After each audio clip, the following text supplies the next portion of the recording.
कहीं नारद जी मुझे भस्म ना कर दें। वो तुरंत नारद जी के चरणों में जा पड़ा कि महात्मन मुझे क्षमा करो, क्षमा करो मुझे प्रभु, क्षमा करो प्रभु, मैं अपने आप नहीं आया, मुझे इंद्र ने आपके तप को भंग करने के लिए भेजा था। तो नारद जी बोले फिर क्या हुआ, हमने तुम पे क्रोध किया क्या? तुम जाके उससे कहना इंद्र को, देखो हमारे अंदर काम नहीं है, अगर काम होता तो हम भी तुम्हारे नृत्य के कारण से, तुम्हारे बाणों के कारण से इस समय घायल होकर पड़े होते। तुम्हारी नृत्यांगनाओं ने जो हाव भाव दिखाए थे उससे हमारा तप भंग हो जाता।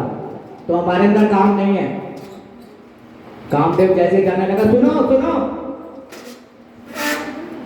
उससे जाके ये और क्या, हमारे अंदर क्रोध भी नहीं है। देखो शंकर भगवान ने तुम्हें जला के भस्म कर दिया था ना, हमने तुम्हें कुछ नहीं कहा, हमें क्रोध भी नहीं है। अब जैसे जाने लगा कामदेव तो तीसरी बात और गई, अरे सुनो सुनो, एक उपलब्धि तो रह गई। उससे ये और कहना इंद्र से कि हमारे मन में उसके इंद्रासन पद का भी लोभ नहीं है। तो जाके बोल देना, ना हम में काम है, ना हम में क्रोध है, ना हम में लोभ है। और देखिए अगर काम को आप अभय दान दे देंगे तो किसी समय वो आपकी मट्टी पलीत अवश्य करेगा।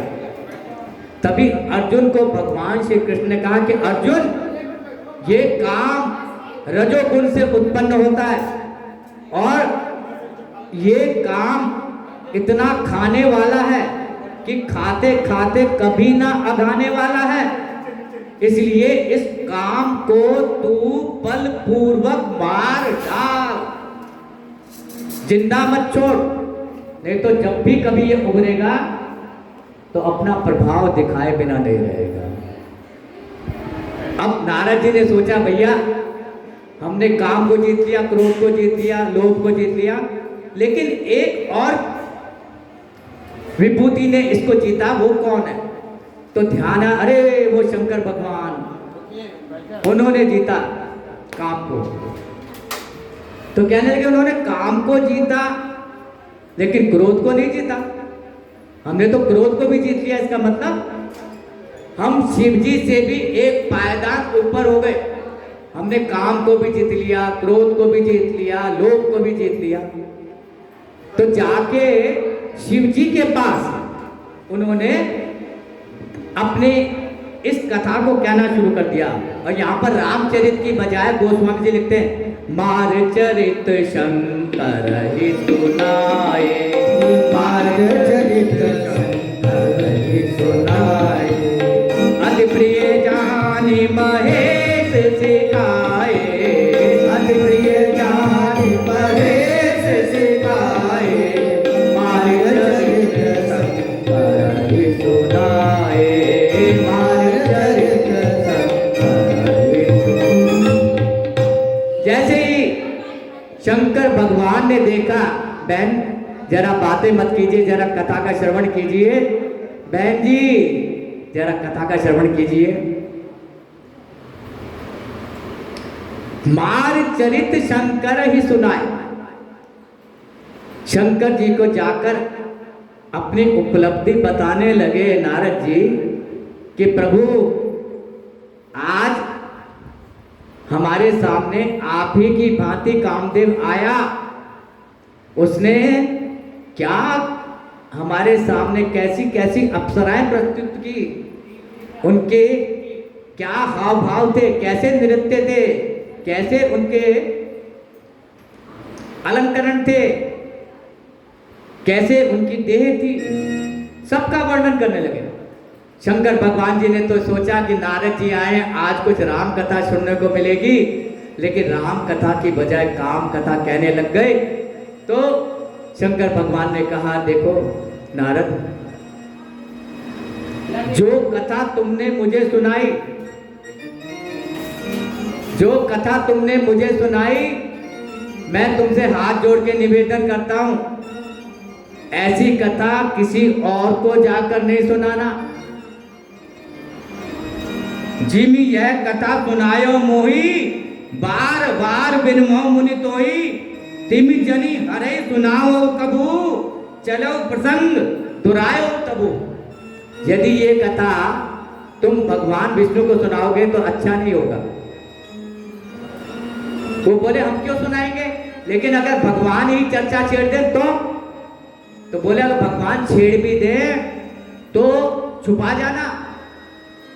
अब देखिए, जिसने इतनी उपलब्धियां हासिल की हो वो भला चुप रहने वाला है? एक दिन खुद ही पहुंच गए वहां।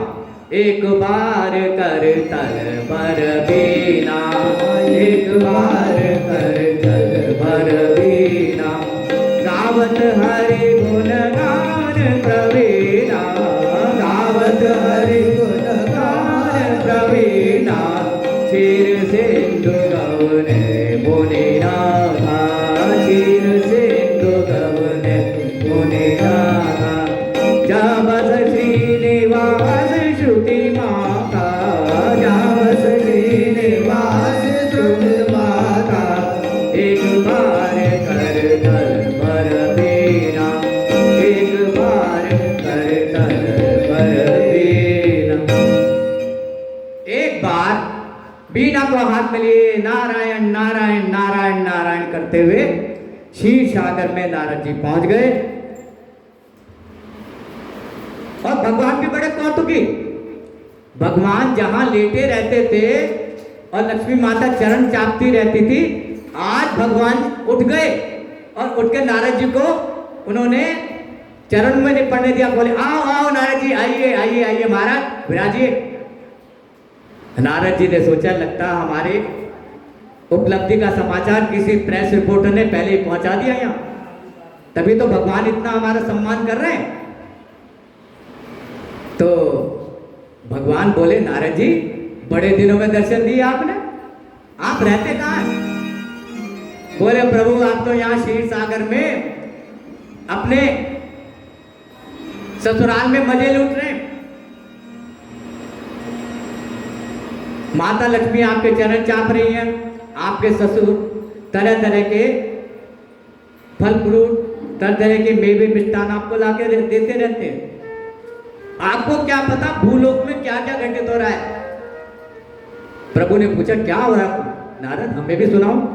बोले प्रभु कामदेव आया, उसने हमारी तपस्या को भंग करना चाहा, लेकिन उसने सारे घोड़े खोल लिए अपने, लेकिन कुछ नहीं कर पाया।